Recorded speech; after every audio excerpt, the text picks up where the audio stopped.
యేసుక్రీస్తు యొక్క అతి శ్రేష్టమైన నామములో మీ అందరికీ కూడా సమాధానం కలుగును గాక. ఆమేన్.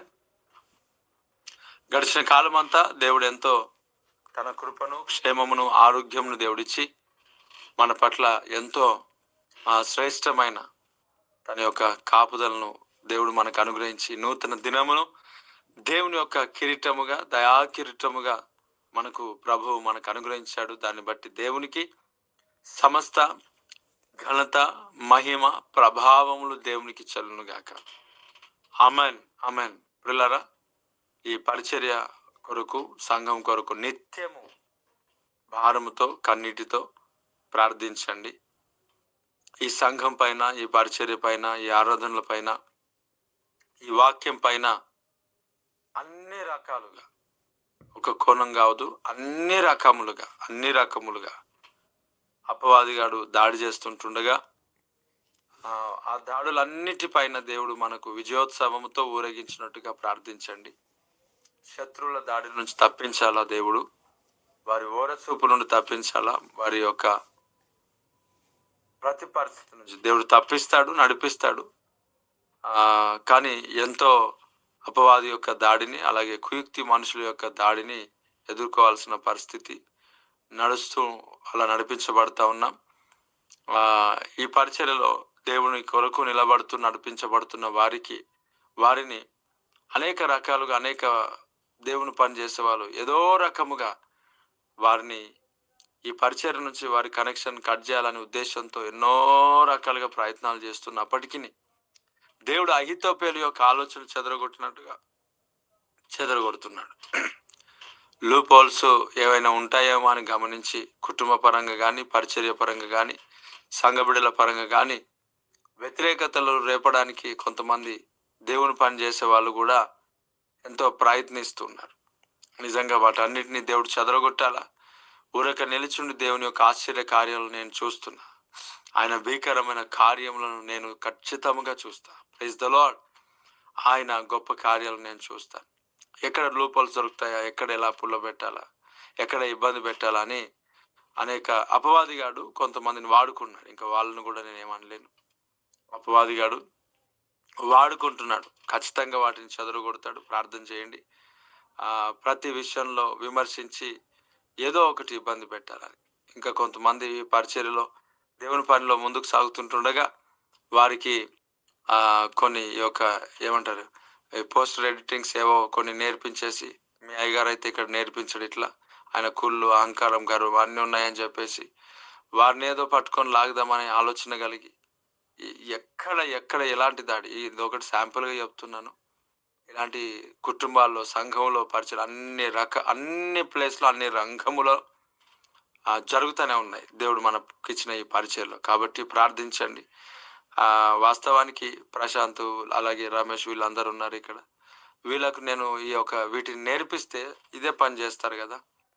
ఇప్పుడు అనుకోవచ్చు వాళ్ళు కొంతమంది, అంటే వాళ్ళు వెళ్ళిపోతారేమో అని నేర్పించడం. ఇప్పుడు ఆల్రెడీ ఒక సహోదరుడు చేస్తున్నాడు కదా, ఆయన వెళ్ళిపోతారని భయం ఏమైనా ఉందా మనకి? అలాంటిదేం లేదు. మన సమయం, మన ఒక పరిస్థితి, మన ఒక ఏమో కొన్ని మన దృష్టి ఉంచలేము. అట్లా దేవుని పనికి సహకారులు కావాలా. ప్రార్థించండి. ఈ కుయుక్తిగా నెగిటివ్గా మన పరిస్థితిని ఏమి అర్థం చేసుకోకుండా ఇక్కడ ఉన్న పరిచర్యల పైన, మా వ్యక్తుల పైన దాడి చేస్తున్నారు. ఇంకొంతమంది వచ్చి మీ అయ్యగారిని అణచేస్తున్నాడు, ఇక్కడనే ఉంటాడు. ఏం అణచేస్తాడమో ఎక్కడ నాకు అర్థం కాదు. కానీ నేను చెప్పేది ఏంటనంటే, నేను ఎంత అణచేసినా, లేకపోతే మనుషులు ఎంత అణచేసినా, ఒక క్రైస్తవుని యొక్క జీవితం ఎంత అనుభవపడితే అంత ఆశీర్వదించబడుతుంది. ఇది సత్యం, ఇది వాస్తవం. నేను దీన్ని నమ్ముతా. నా జీవితాన్ని నన్ను కూడా ఎంతమంది అణచేయాలని ప్రయత్నం చేస్తారో వాళ్ళ పైన ఖచ్చితంగా దేవుడు నన్ను నిలబెడతాడు కదా.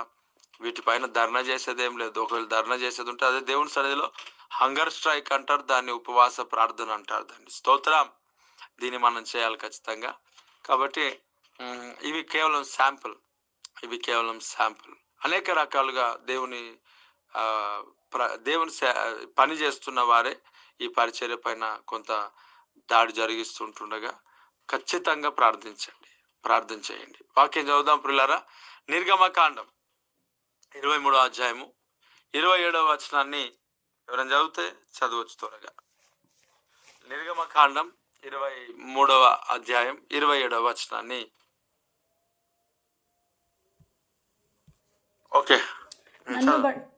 నన్ను బట్టి మనుషులు నీకు భయపడినట్లు చేసేదను. నీవు పోవు స్వదేశంలో వారిని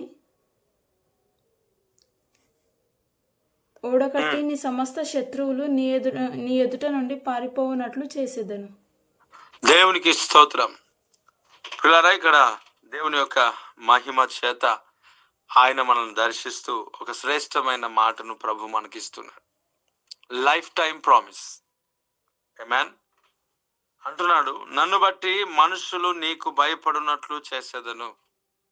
praise the Lord, praise the Lord, praise the Lord. చూడండి పిల్లరా, దేవుని యొక్క సన్నిధిలో థ్యాంక్ యూ జీసస్.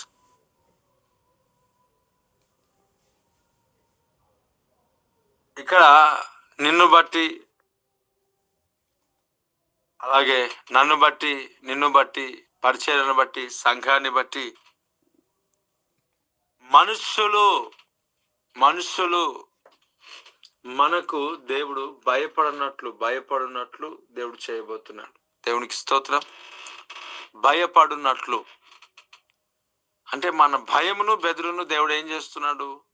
ఈ చుట్టుపక్కల వారికి, అలాగే మన పైన వ్యతిరేకంగా నిలబడిన వారికి దేవుడు మన భయాన్ని, మన బెదురును, మనల్ని బట్టి మనుషులు మనకు భయపడినట్లుగా దేవుడు చేస్తున్నాడు. మనుషులు భయపడి వణుకున్నట్లుగా దేవుడు చేస్తా ఉన్నాడు. దేవునికి స్తోత్రం.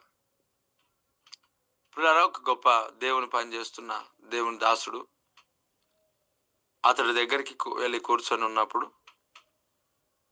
దగ్గర ఒక 1500 మంది అలాగ వస్తుంటారు అనుకోండి. అతడి దగ్గరికి వెళ్ళి కూర్చొని ఉన్నప్పుడు ఆయన నన్ను చూసారే, ఈరోజు నువ్వు ఉన్నావేమో మర్చిపోయినా, ప్రతిదాన్ని మరలా ఎందుకులే అని చెప్పేసి ఆడే అబద్ధాన్ని ఆపుకున్నాడు. అబద్ధం ఆడుతున్న సమయంలో అబద్ధాన్ని ఆపుకున్నాడు. తర్వాత అనేక పరిస్థితులలో మనం ఎక్కడైతే వెళ్తామో అక్కడ చూడండి, దైవ సంబంధమైన భయం కూడా ఎలాగుంటుంది కొంతమందికి అని అంటే, దేవుని అక్కడ 1500 మంది అనంటే ఎట్లా నార్మల్ ఏమి కాదు కదా. దేవుని యొక్క సన్నిధిలో పిల్లారా, అబద్ధమును ఆపేసుకోవటం, వారు చేస్తున్న తప్పుడు పనిని మనల్ని బట్టి వారు ఆగిపోవటం. అదే సమయంలో దేవుని యొక్క సన్నిధిలో దేవుని యొక్క ప్రజల పైన, సంఘం పైన, పరిచర్యల పైన కొందరు ఎక్కడెక్కడెక్కడో దాడి చేయడానికి ప్రయత్నం చేస్తుంటారు. ఆ దాడి జరగకున్నట్టుగా దేవుడు మన భయాన్ని దేవుడు మనుషులకు కలగ చేయబోతున్నాడు. నిన్ను బట్టి మనుషులకు భయాన్ని పుట్టిస్తా. పిల్లారా, మనకు దేవుడు మన చుట్టుపక్కల వారికి, మన పైనకి లేస్తున్న వారికి భీతిని, భయాన్ని దేవుడు పుట్టించబోతున్నాడు. నమ్మాలి ఖచ్చితంగా. ఈ మాట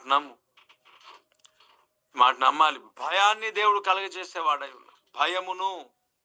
భయమును దేవుడు కలగజేసేవాడు. మన పైనకి లేస్తున్న వారికి ఏమి సంభవిస్తుందో అర్థం కాలేని స్థితిలో దేవుడు వారికి భయాన్ని, ఇక్కడ చూడండి, నన్ను బట్టి మనుషులు నీకు భయపడినట్లు చేసేదను. తర్వాత నీవు పోవు సర్వదేశముల వారిని ఓడగొట్టి నీ సమస్త శత్రువులు నీ ఎదుట నుండి పారిపోవునట్లు చేసేదను. దేవునికి స్తోత్రం.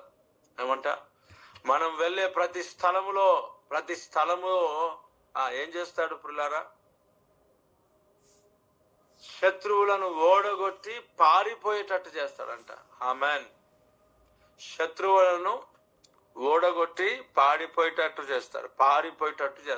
ఆమేన్. అంటే ప్రతి స్థలములో మనకు దేవుడు ఏమనుగ్రహిస్తున్నాడు అని అంటే జయమును అనుగ్రహిస్తున్నాడు.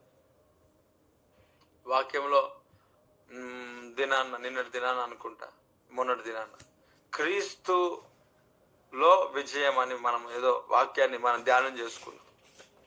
కాబట్టి దేవాది దేవుడు విజయాన్ని మనకి ఇవ్వబోతున్నాడు. ప్రతి స్థలమందు, ఆ స్థలము, ఈ స్థలము, ఆ స్థలము ఈ స్థలము ఏ స్థలం అండి? ప్రభు ఒక స్వార్థ పని కొరకు ఏ స్థలం మనకు అవసరం లేదు. అన్ని స్థలాలు దేవుని అన్నట్టుగా ప్రతి స్థలములో, మనము వెళ్తున్న ప్రతి స్థలములో దేవుడు మనకు విజయం అనుగ్రహిస్తూ, మన శత్రువుల పైన విజయమును దేవుడిస్తూ, వారిని ఓడగొట్టి చెదరగొట్టి ఆ శత్రువులను పారిపోయేటట్టుగా దేవుడు చేస్తున్నాడు. ఆమేన్. ప్రతి స్థలమందు దేవుడు విజయం ఇస్తున్నాడు అని అంటే, ప్రతి స్థలమందు దేవుడు విజయాన్ని అనుగ్రహిస్తున్నాడు అని అంటే ఏమంటా? అక్కడ ఈ మాట, నువ్వు పోవు సర్వదేశముల వారిని ఓడగొట్టి నీ సమస్త శత్రువుని యొద్ద నుండి పారిపోవునట్లు చేసేదను.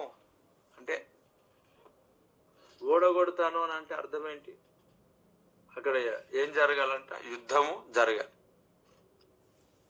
ఓడిపోవాల అనంటే ఒకరు గెలవాలి కదా. ఒకరిని ఓడగొట్టాలంటే ఒకరు గెలవాలి.